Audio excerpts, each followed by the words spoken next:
안녕하세요, 오브제이커입니다. 자, 오늘은 2천만 원으로 건물주 되는 방법에 대해서 알려드리겠습니다. 그리고 현재 지금 경매로 진행 중인 물건이에요.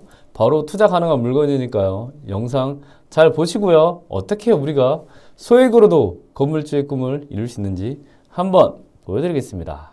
자, 이 물건인데요. 보니까 빨간 벽돌이 보이네요. 역시 2천만 원 정도로 투자를 하려고 하면 이런 오래된 건물, 그리고 좀 노후된, 그래서 건물이 많이 낡은 그런 곳에 투자해야 되는 거 아닌가요? 라고 많이 말씀하시잖아요. 맞습니다. 이렇게 오래된 건물에 이제 투자를 하는 건데, 그러면 오래된 건물 문제 많지 않나요? 맞아요. 자, 그러면 한번 이 물건에 대해서 조금 더 들어가 보겠습니다. 여기 보니까 해피빌이라는, 어떻게 보면 약간 빌라 같기도 하고 다가구 건물 같기도 하고 그렇네요. 자, 이 물건이 지금 경매로 진행 중입니다. 그리고 현재 영상을 촬영하는 날이 2024년 2월 29일이니까요. 3월 4일 약 5일 뒤에 얼마에 지금 가격으로 진행이 되느냐? 1억 9,700만 원에 지금 진행 중입니다.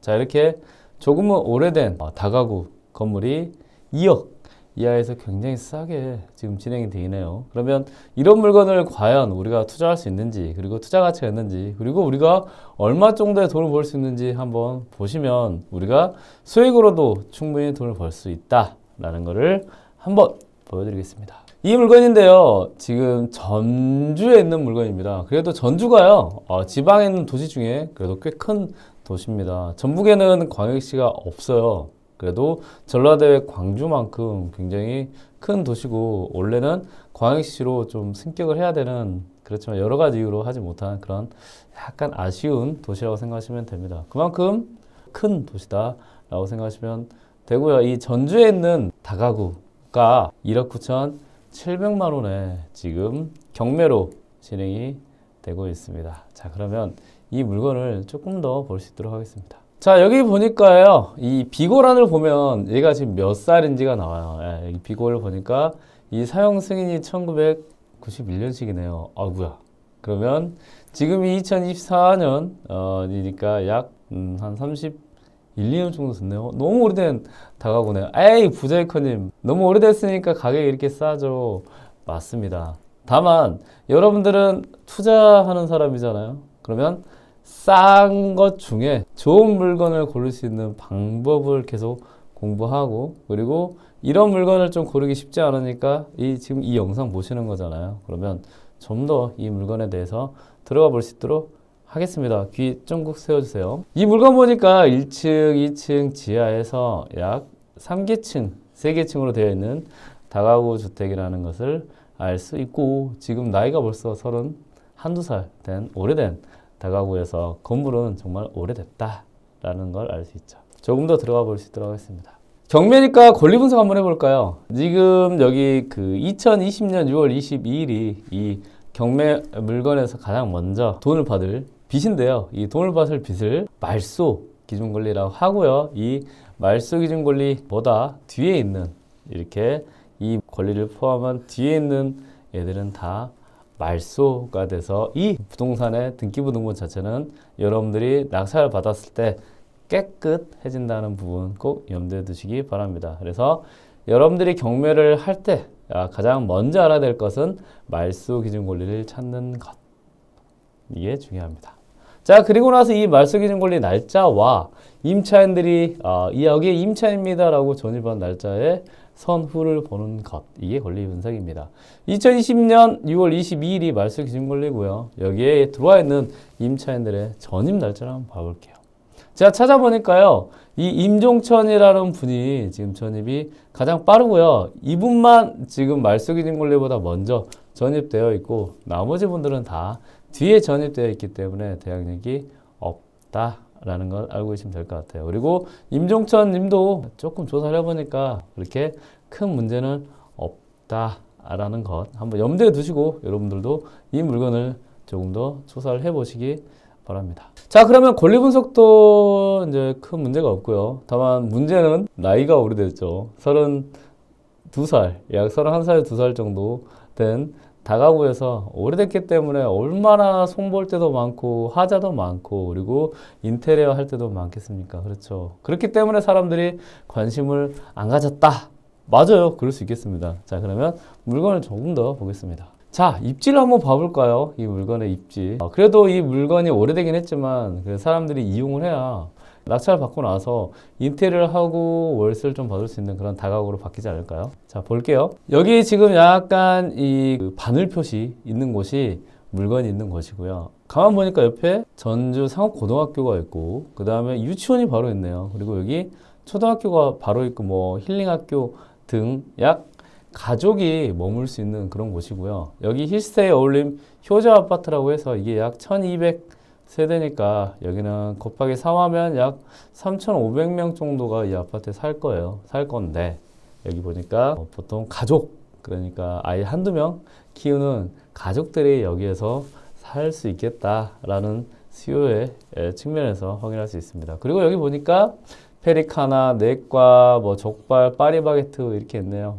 정말 이분들이 바로 가서 빵도 사고 뭐 밥도 먹고 족발도 사고 병원도 갈 수 있는 편의시설도 잘 돼 있고 그리고 학교도 잘 되어 있는 그런 위치가 아이를 키우기 딱 좋은 위치라는 걸 알 수 있습니다. 그리고 여기 보니까 바로에 공원이 있어요. 그러면 뭐 식사하시고 공원 가서 조용히 산책도 할 수 있는 그래도 입지가 전주에서도 많이 좋은 편에 속한다 정도는 알고 있을 것 같습니다. 그리고 가족이 이곳에 살고 싶어 할 수도 있겠다. 그럼 가족 수요라고 하면 방이 몇 개 정도는 돼야 될까요? 보통 여러분들이 살고 있는 아파트 기준으로 생각하시면 돼요. 여러분들 방 3개, 뭐 화장실 한두 개 있는 곳에 보통 대부분 계시죠? 아니면 방 2개. 그래서 방 2개 이상은 돼야 가족들이 아무리 인프라가 좋아도 살 수 있는 그런 환경이 된다라는 걸 알 수 있습니다. 자, 그러면 방은 어디서 볼까요? 건축물 대장이라는 곳에서 확인할 수 있습니다. 여기 건축물 대장을 보니까요. 여기에 지하 1층 빨간 박스에 1층, 2층이 있고요. 그리고 용도에 다가구 주택이라고 있네요. 자, 건축물 대장에서는요. 다른 건 볼 필요 없고 이 건물이 무엇입니다라는 표시해 주는 거거든요. 이 용도가 가장 중요하고요. 그리고 용도가 정말 주택으로 쓰고 있는 것인지 아닌지 확인하면 됩니다. 주택으로 쓰고 있죠? 이게 다 주택이에요. 그래서 다가구든 다세대든 도시형 생활주택이든 땡땡 주택이 붙으면 이곳에 사람이 살고 있을 때 아무런 문제가 없고 여러분들이 임대를 놔도 되고요. 그리고 여러분들이 살아도 아무런 문제 없습니다. 그래서 용도에 주택이라는 단어가 들어가는 것이 여러분들이 안전하게 부동산을 사고 투자할 수 있는 방법이다. 언제? 주거용을 쓸 때 말입니다. 자, 그러면 이제 건축물 대장에서는 주택으로 썼다는 거 아니까 그러면 여기에서 수요가 가족 수요가 쓸 수 있는 곳인지 아닌지 한번 확인할게요. 이게 건축물 대장 현황도라는 건데요. 여러분들이 저는 이 현황도를 세움타라는 사이트에서 떼왔어요. 이 경매제는 없더라고요. 그래서 이 현황도를 떼면 방이 몇 개인지 그리고 엘리베이터는 있는지 그리고 현관은 어떻게 생겼는지 방 구조는 어떻게 생겼는지가 다 나옵니다.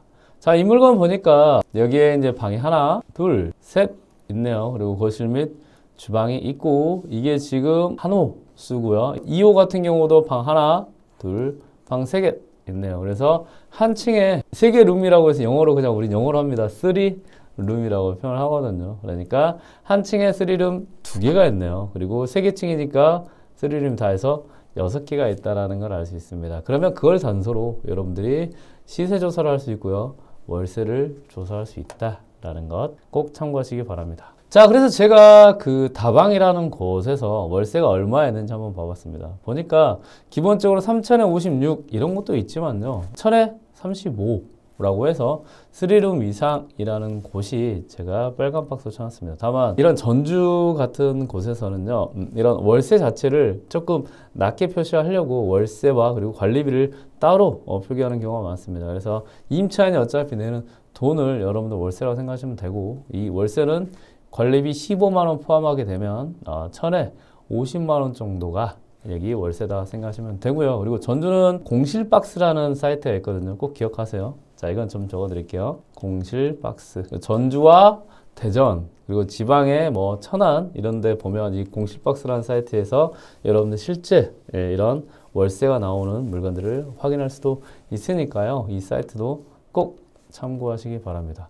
그러면 방 3개 기준에 이 물건 같은 경우에 컨디션에는 월세가 보증금 5천에 월세 50만 원 정도 되겠다 알 수 있죠. 그리고 지금 매물로 나온 걸 보니까 깨끗하더라고요. 뭐 도배장판도 돼 있고 뭐 여러 가지 다 구비되어 있는데, 그러면 경매 물건은 지금 32년 됐으니까 인테리어 필요하잖아요. 그리고 아까 경매 물건 같은 경우는 100평이 넘었단 말이에요. 그러면 인테리어 하는데 평당 한 요즘은 250에서 300만 원 정도 들어간다 생각하면 돼요. 그러면 2억에서 3억 정도 들어가서 인테리어 한다고 하면 아까 2억 정도 유찰됐었잖아요. 그러면 2억에 낙찰 받아도 어구야 돈이 많이 들어간다라는 걸 알 수 있네요. 그러면 이런 물건 포기해야 될까요? 조금 더 디테일하게 들어가 볼 수 있도록 하겠습니다. 자, 여기에서 굉장히 중요한 단서가 있었는데요. 저는 이분이 이제 그 전에 강제 경매라는 걸로 매각을 했더라고요. 그리고 제가 여기를 들어가서 봤어요. 보니까 이분이 낙찰 받는 2018년 1월 4일 무렵에 이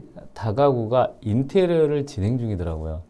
진행하다가 경매로 넘어왔습니다. 여러 가지 이유로. 그리고 이 김명희라는 분이 낙찰을 받고요. 이 근저당을 만들기 전까지 명도도 하고 뭐 인테리어도 마무리하고 그 다음에 이제 근저당을 설정을 했더라고요. 그리고 더 중요한 포인트는 뭐냐, 낙찰을 받고 이분이 이 수익권 이전을 한 다음에 근저당까지 아무런 빚이 없었잖아요. 그러니까 이분은 본인이 가지고 있는 돈으로 인테리어 했을 가능성이 높다. 그리고 2020년 6월 22일에 이 물건이 인테리어가 마무리됐다 생각하시면 돼요. 그러면 이런 32년, 31년 된 오래된 다가구 같은 경우도 인테리어 비용이 100평 이상인 건물은 거의 2억에서 3억 정도 들어가기 때문에 신축급의 월세를 받을 수 있고 향후에 팔 때도 인테리어 비용까지 포함해서 팔 수 있습니다. 자, 그러면 제가 2020년 6월 22일 근저당이 만들어진 날짜에 인테리어를 그래도 완료했을 것 같습니다 라는 것을 확인하는 곳이 있어요. 어딜까요? 그렇죠, 사진에서 확인하면 됩니다. 여기 보니까 이게 지금 문이에요. 문이고 저기 디지털 도어락이라고 해서 이렇게 문 열고 닫는 거 있잖아요. 30년 된 문으로 보이시나요? 옆에 페인트 30년 된 페인트로 보이세요? 아니죠. 자, 조금 더 볼까요? 어떻게 생기세요? 자, 그렇죠. 최근에 몇 년 전에 리모델링을 다 하고 그리고 이 문까지, 그리고 디지털 도어락도 저런 디지털, 미는 디지털 도어락은 굉장히 럭셔리 제품입니다. 많이 비싸요. 그래서 신경도 많이 썼고 그리고 인테리어 한 지도 한 2, 3년 밖에 안 된 건물이 지금 얼마라고요? 1억 9천만에 나왔다는 거죠. 이런 거를 확인하는 것이 여러분들이 결국은 경매로 싼 부동산을 살 수 있는 그런 조건이 되는 겁니다. 그리고 앞에 보니까 해피밀이라고 해서 자동문까지 설치를 하셨고 위에 샤시 이런 거 보니까 다 흰색으로 되어 있죠. 네, 이거는 그만큼 올 리모델링을 했고 그리고 지금 월세를 받고 계시다가 경매로 나왔다. 그리고 올 리모델링 한 시점은 지금부터 한 2년 반 전에 올 리모델링이 됐다. 그리고 이 물건 같은 경우는 보증금 1000에 월세 50만 원 받을 수 있고요. 그리고 지금 2억이지만 리모델링 비용과 그리고 지금 2억 정도 또 싸게 유찰됐어요. 그러면 시세차익도 약 4억 정도 이상 얻을 수 있는 그런 물건으로 보입니다. 자, 이게 중요하죠. 지금 진행 중입니다. 그래서 지금 이런 물건들이 특히 지방이라고 하지만 전주는 지방이 아닙니다. 거의 수도권과 비교해서도 그래도 지방에서도 큰 도시라고 생각하시면 돼요. 거기에서 이 전주라는 이유, 그리고 오래됐다는 이유, 그리고 여러 가지 이유로 어떻게 됐죠? 가격이 1억 9천만 원까지 지금 유찰됐습니다. 너무 억울하지 않나요? 인테리어가 이렇게 잘 되어 있는데. 자, 이 물건을 혹시나 이제 계산 한번 해봤어요. 낙찰 2억에 되었을 때 대출, 이런 물건은 90%까지 대출 됩니다. 그리고 부자이크가 혹시나 지금 소개 안 했다고 하면 저 물건은 충분히 2억 언저리에서 아마 낙찰되지 않을까라고 생각합니다. 그러면 낙찰 2억에 대출 90% 1억 8천만 원까지 했을 때 실제로 여러분들이 들어가는 돈과 그리고 이자와 그리고 매월 월세 그리고 향후 시세차익까지 부자이크가 계산 한번 해봤습니다. 이자를 5.5%로 한번 계산을 해봤는데요. 이자가 월 82만 원 정도 나가더라고요. 그리고 월세는 이제 300만 원 정도. 아까 50만 원 곱하기 지금 3룸 6개였잖아요. 그래서 6 하니까 300만 원이고 보증금은 1000에 50이었기 때문에 1000 곱하기 6 하니까 보증금 한 6천만 원 정도 투자금이 회수되는 걸로 보입니다. 그래서 최종 보니까요. 저기 투자금은 보증금 1970만 원 정도 들어가고요. 그리고 취득세, 뭐 법무비 어떻게 하니까 약 초기 투자금은 2천만 원 약간 초반 언더일 거 같은 걸로 예상됩니다. 다만 다 세팅을 하면요, 투자금이 풀피, 지금 보증금 6천만 원 받는다고 하면 플러스 피 4천만 원이 됩니다. 그래서 투자금 회수가 되고요. 그리고 순월세는 이자 빼고 218만 원 정도 나오고요. 그리고 시세차익은 유찰된 2억 정도 유찰된 가격에, 그리고 인테리어 2억에서 한 3억 정도를 플러스해서 이 물건을 여러분들이 2억에 낙찰받을 때, 그리고 좋은 가격에 팔았을 때 시세차익은 약 4억 정도 나올 걸로 예상이 됩니다. 자, 어때요? 2천만 원으로 투자금이 없는데 어디에 투자해야 될까요? 무엇을 해야 될까요? 걱정되시죠? 그런 걱정하지 마세요. 아직도 물건은 많이 있고요. 아직도 저런 물건의 가치를 모르고 많은 경쟁자들은 그냥 손 놓고 있는 경우가 많습니다. 그러면 여러분들은 이런 거를 알 수 있도록 공부를 하고요. 그리고 지금 2024년도 이렇게 한다고 하면 이런 물건은 계속 나오고, 지금 배워서 아니면 투자를 해서 하는 사람과 하지 않는 사람으로 계속 격차는 벌어지지 않을까 생각합니다.